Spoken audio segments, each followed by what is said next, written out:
is no internet, there is no phones in Brazil. Right. Let's find out if where this person is. Mystery guest, please check in. How you guys doing, man? It's been a while. Matt's looking confused. Who is this? You don't recognize this voice? Just because, no, see, the difference is before you say anything, All the time we spent together. hold on a second, before you say anything else, when this particular person was here at our round table, I said, you are no longer a celebrity. You are a co-host of the show. I guess now he's back to being a celebrity because he's, in another country. No, I'm still just the co-host. I'm just on hiatus. Oh, is that the second Tampa Bay guy that got deported to Canada? Kluckemeyer went first, and then Benenoch too. The Calgary Stampeders. What is up, Caleb? What's going on? Man, nothing much, Talking to you guys, having some good time. How are you guys been? Oh, we've been really good. Things are good. I've had a couple free weeks as Matt's been in Brazil. A lot of UFC that we can catch up on, so we've got 28 minutes to do that. And it seems like you've been gone for 2 years. It does. It feels like it. To me too. It feels like it. It's been a while. I miss talking. I miss debating with you guys. There's lots of stuff that we can hit on and talk about. So I'm excited to get to it. What's the weather like? How's football going up there? We're not playing how we have typically played historically. So we're trying to find our groove. There's lots of new guys on the team, myself included, and so that's been an interesting transition. But the weather is not too bad right now. The only qualm I have is people don't have air conditioning in their house here because it's cold in the wintertime. But other than that, it's been cool. I will say Canadian football is a completely different game than NFL football. The rules, there's 12 players on the field. The way the motions work is different. The O-line and D-line have a yard off, and that kind of changes your technique in different ways. So it's been really interesting. But I've been having a good time hanging out with the guys. How did either you come up with or the team decide that you would be number 64? So eligible numbers in Canada is like 70, 90. It's just kind of where the eligibility works. And so that's kind of how they decide the numbers. If you notice, there's no Canadian offensive lineman with 70s because it's like a tight end or receiver, defensive lineman. It's an eligible number. And so that's kind of how the number came about. It wasn't something that I chose initially. I got you. So, Caleb, do you have a translator calling the plays while you're on the line? How do you get the call from the sidelines? Yeah, when they talk in the huddle, do they say, all right, we're going to do this A? Yeah. And is it true your uniform's made out of denim? Yeah, the lingo is definitely different. They do say A a lot. Yeah, it was interesting. It was interesting here, but it's such a different thing than playing American football or playing, in the NFL.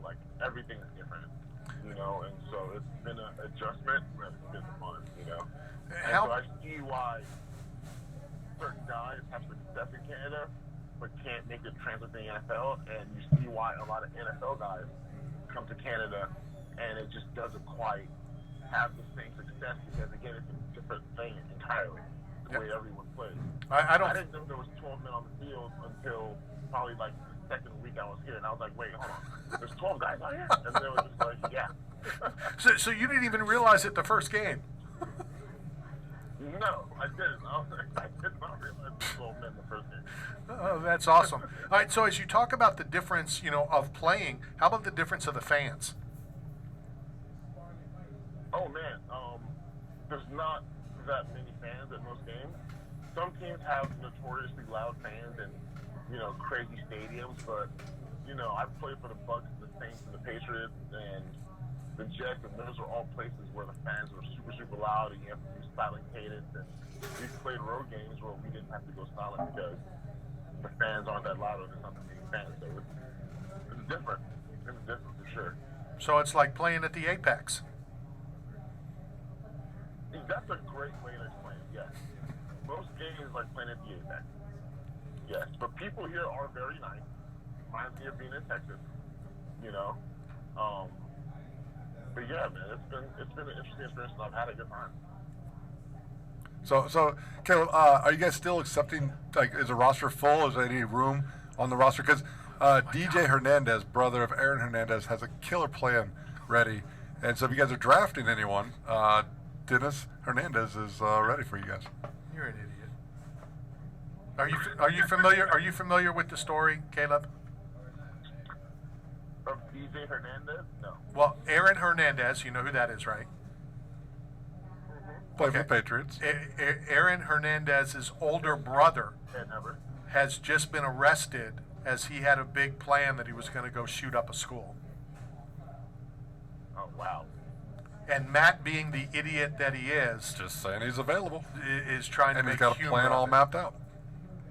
So now you see why you need to But- why you need to finish up there and get back here so I can get rid of Matt. I know. Listen. CFL is a lot more strict on player behavior than the NFL is. They are very, very tough on any kind of infractions or, you know, all those kind of things. Something I did want to bring up to you guys, because it's been really, really bothering me. It's been weighing heavy on my heart. Why do all these players in the NFL keep getting busted for betting games when the first meeting we have when you're an NFL player is you can't bet on anything? You can't even play fantasy football with your friends if the prize money is worth more than $250 because you have insider information. So I don't understand these guys who keep betting on their own team to win or to lose when you've seen what Calvin Ridley went through and all these guys went through, and you keep doing it. I just don't understand it. What are you guys talking on that? I will tell you exactly why it happens. Ready? Got it. Because everybody, 99.9% of everybody in this country, in this world, thinks you're going to get caught, but I'm not. You know, my friend is trustworthy. My friends that were, you know, and people don't realize that, you know, you tell one person, hey, I did this. He tells one person, before you know, it gets out. Everybody thinks that they're untouchable. And blatantly saying it, they're stupid. Because it's stupid to do it. They're losing, you know, as you know, in some of these contracts that people have been suspended, you know, that they have, you know, to win a $2,000 bet. It doesn't make sense. But that's why everybody thinks that their person, you know, is you know, their brother, and you know, their bookie that they're going with, they'll never repeat, and that's how it gets out. That's why everybody thinks it won't happen to them. Yeah, I don't get it, man. I'm just like, dude, you're making millions of dollars, or at the bare minimum, you're making what's the league minimum is in the NFL now, $700,000. Right. And you're making like a $1,500 bet. But you're losing. The chance of winning yourself $5,000 over the chance of losing $750,000. It doesn't make any sense to me. I think it's so dumb, and I honestly don't want to sound like the old guy, but I have no remorse for any of those guys getting suspended because they're just that's dumb. Oh, I agree with you 100%. But you know, one person that I think won't ever do that, your boy Mbappe. Who? No, because he is. I mean, listen. I love what the Saudis are doing. I hope they make a football league, you know, like an American football league, because I'm trying to sign up for there for a year and see what they're talking about. Well, Caleb, if that doesn't work out for you, I would like you to draft you as the first player in the line ball league. Randy and I have created a league. We're going to throw your shoes. It's line ball. With a wire ball? It's wire Oh, ball. it's the wrong league. Okay, You are an I'm going to send you a idiot. new contract. But Caleb, if that doesn't work out for you, we're going to throw your shoes over the telephone wire in a celebration of victory. So I'm going to need you to send me a new pair of cleats because, you know, we have the tournament this weekend. And then make sure you send the address to me because Randy sent Sean Strickland's care package to a wrong address. So Wrong quality apartment control. number. Okay, let's talk about Sean Strickland and Yeah. him now fighting Israel Adesanya. That's like the proposed fight because Dricus is injured or whatever he's dealing with right now. How do you guys think that fight goes? I think Izzy washes him. Okay, well, first of all, we'd like to play for you. We had the opportunity to sit down with Sean Strickland at International Fight Week. Would you like to hear it? I would love to hear it. Yeah, we can't play it on FCC radio. Okay, I'm sure you can because he's not very PC. It was hilarious, and I'll send you the audio of it. It was hilarious. I'm like, we won't. He goes, no, we can talk about blank, blank, blank, blank, blank. It definitely was funny. Israel is a different guy, and you know what I think of him personally, and you know what I think of him professionally, and one has nothing to do with the other. It's kind of like the Warren Sapp thing. It's whether you like the guy or not, Israel is without a doubt one of the greatest fighters, one of the greatest IQs. When he gets in the octagon, he is unstoppable. Duplessis, I kind of like. He's been on my show twice now, or the show twice now. I really like him, but Israel's Israel. But he is. I just don't know if he's at the level of Israel. And again, as long as Israel doesn't, pull an Anderson Silva, I don't see Israel losing to anybody anytime soon. I think the Israel's only boogeyman was, Alex Pereira. And now that he's beat Alex, and Alex doesn't really want to make those weight cuts for 185 anymore, and Alex is kind of going to move to light heavyweight or heavyweight, which I think he will be a real contender in. I don't know who else can handle Izzy in his prime as long as he keeps, that energy. And one thing that he does really, really well is he finds a way to get motivated to fight. He has that Tom Brady, Michael Jordan-esque mentality of, I'm going to find something to get pissed off about and make this fight like a thing where it's, it's something big and something that drives me, something that makes me work. And I think that's what the special guys do. And I'm excited for him and the Sean Strickland fight because they've been having their little back and forth since the first time him and Alex fought, at the press conference. And so I think that it's going to be a really interesting press run for the two of them because Sean, as we all know, has some of the best quotes and some of the craziest things that he says on stage. And you know how Israel is. He's an entertainer.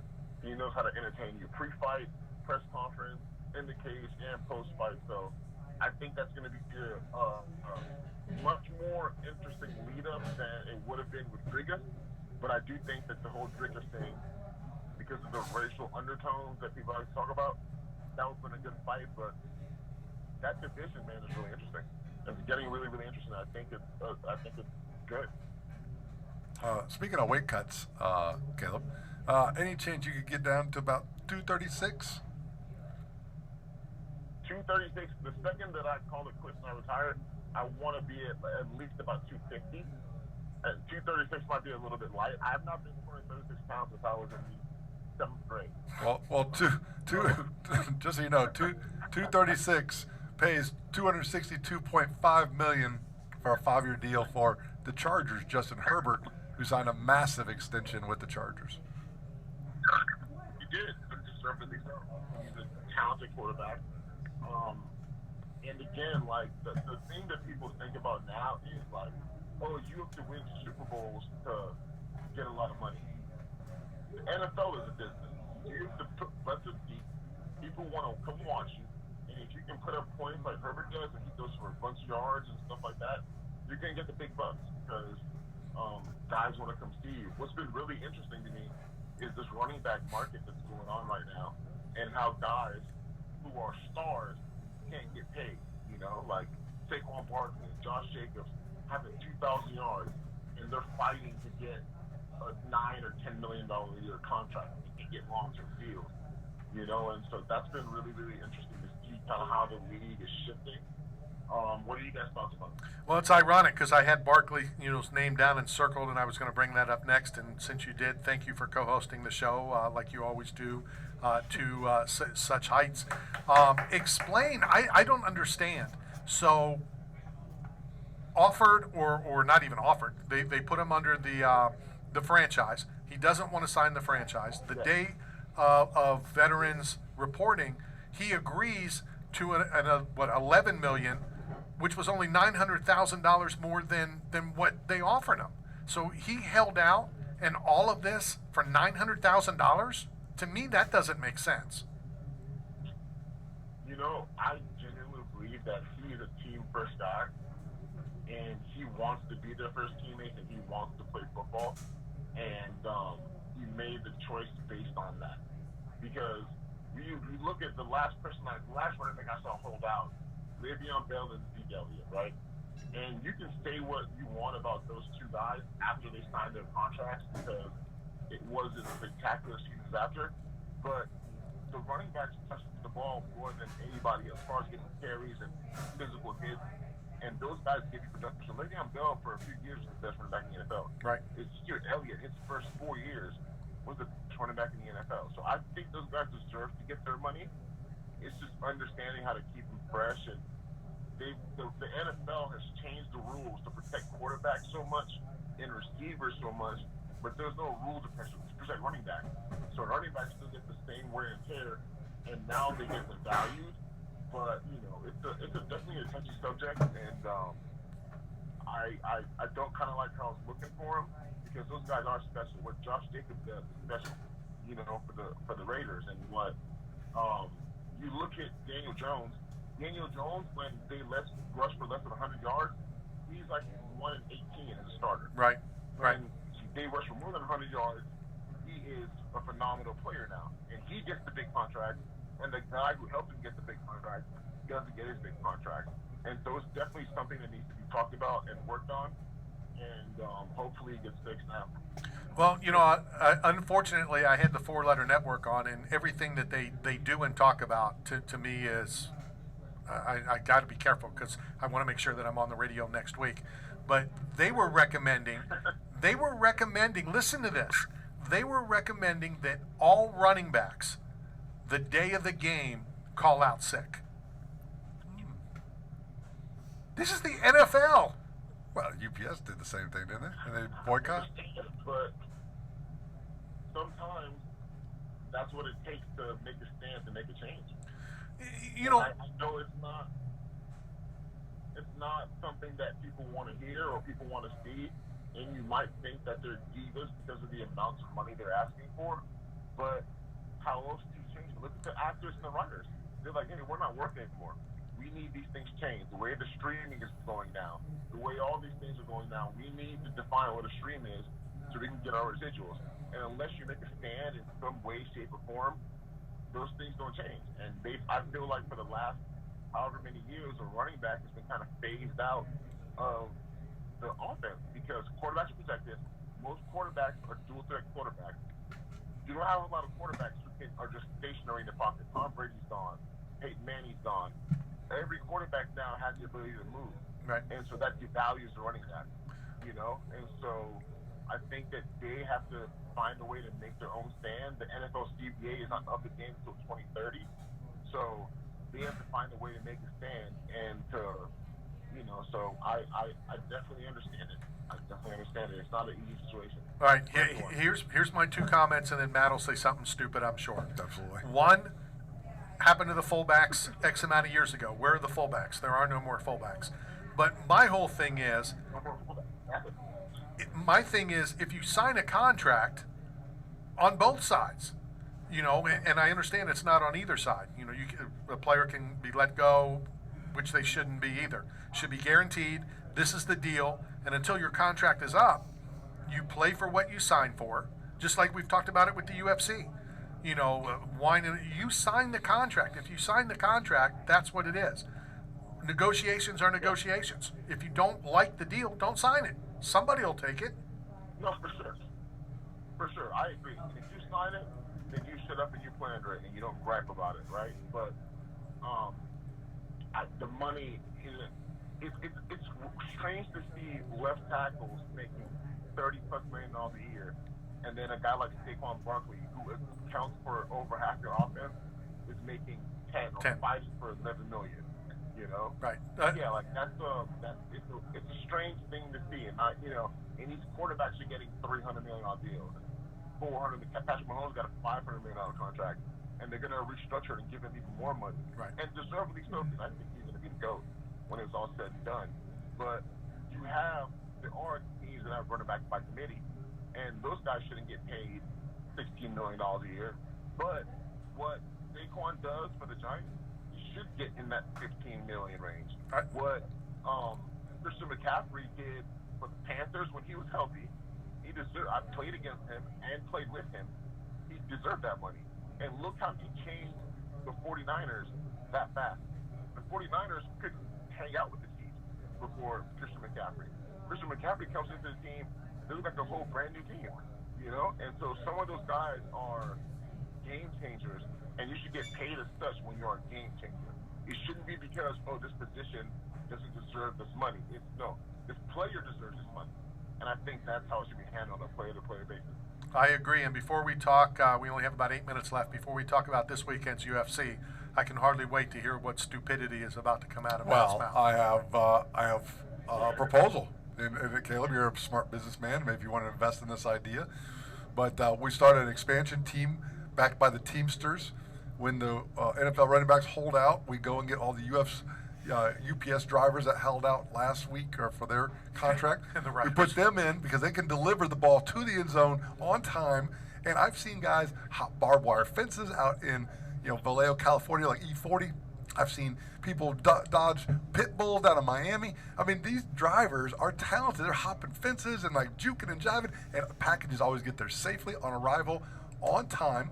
And so I say, let the crybaby running backs run away, and we put in the UPS drivers who deserve a pay raise. All right, will you now shut up so we can talk some serious stuff? Then I'll be the coach. Okay, let me just answer this question. Good luck to those UPS drivers running away from Levante Davis and Devin White, and guys of that caliber. It's not happening. Well, since you mentioned it, and you brought it up, and I really want to talk about the UFC before we run out of time. You mentioned Devin White. Is Devin White even going to be on the field? I think he will be.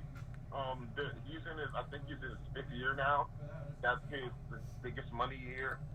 Guys will hold out or hold in or demand a trade, but at the end of the day, you don't want to get fined $50,000 a day and miss out on a $20 million deal, And so I think he'll play. I think he will hold out. Tampa just doesn't have the capital to pay him what he wants at the moment, but I think he plays for Tampa. He's a good player, and maybe he might be somewhere else next year, but I think he plays this season for sure. Okay, let's talk about the UFC this weekend. The BMF belt back up online, but before we talk about that, when was the last time that Tony Ferguson, everybody looking forward to Tony Ferguson, and I believe he's like a 400 underdog to Bobby Green? Yeah, so the last time was when he was fighting Michael Chandler. We saw how that ended. But one thing about Tony Ferguson, same thing with Michael Chandler, they might not win a lot of fights, but their fights are entertaining. And if you can entertain people, you make a lot of money. So I'm always excited to watch Tony Ferguson fight. I also want to talk about Tom Aspinall and his comments about, being front row at the Russian guy, I forget his name right now. He wants to be front row there, and he wants to watch that, and then go fight John Jones.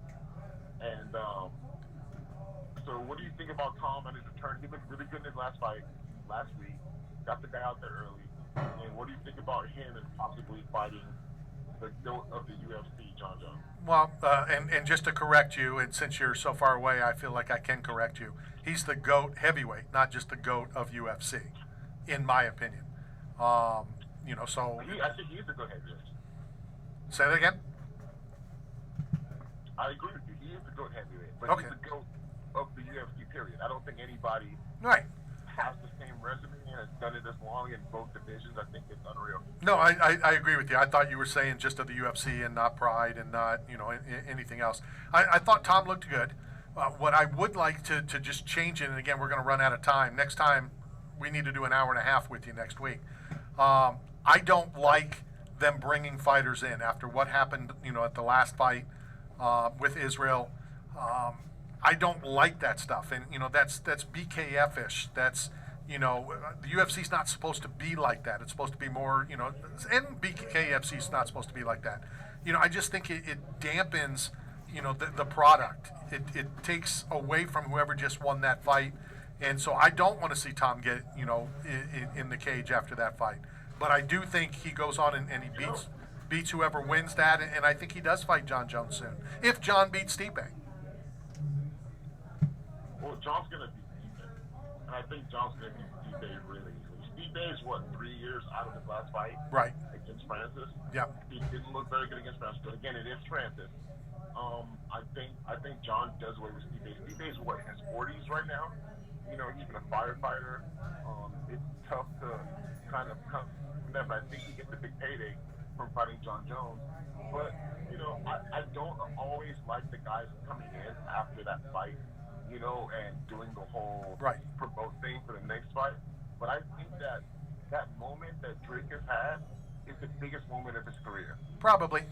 So I don't think it's always a bad thing to have that.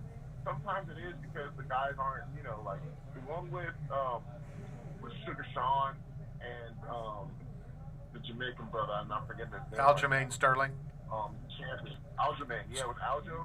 Yeah, that one was a little awkward. It was a little weird, but I think the one with Drickus and Izzy was the biggest moment of Drickus Duplessis' career. And people are going to remember that forever. Like it's almost like the John, not the John Cena. John Cena. You can't see me. John Jones. Yeah, not John Cena.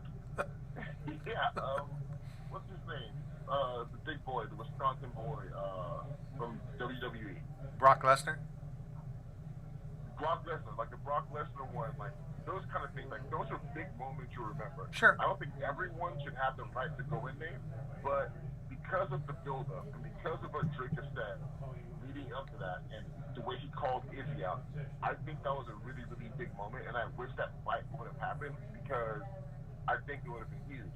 A lot of guys don't promote fights the way Izzy does and the way John Jones does and the way Conor McGregor does, and so those moments I appreciate, but I don't think everyone should have the ability to walk into the ring afterwards. And Hey, Caleb, usually we thank the guests by coming on the show and giving a care package.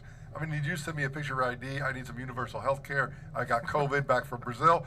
So send me that ID and have a great time up in Canada, big dog. We are out of time. Can we get you back on next week? I'll be on next week, guys. There you go. Love you, man. Poutine. Caleb Benenoch's going to bring some poutines down to us. Poutine, baby. Caleb will be back in next week. Big UFC. We're headed to Salt Lake on Friday. Want to thank all of our guests. Want to thank all of our listeners. We will talk to you again next week. Go This Brown. is Knockout Radio, brought to you by 8 Men Strong, Brown can do for you. Snap Zone, and Bucked Up Energy Drink.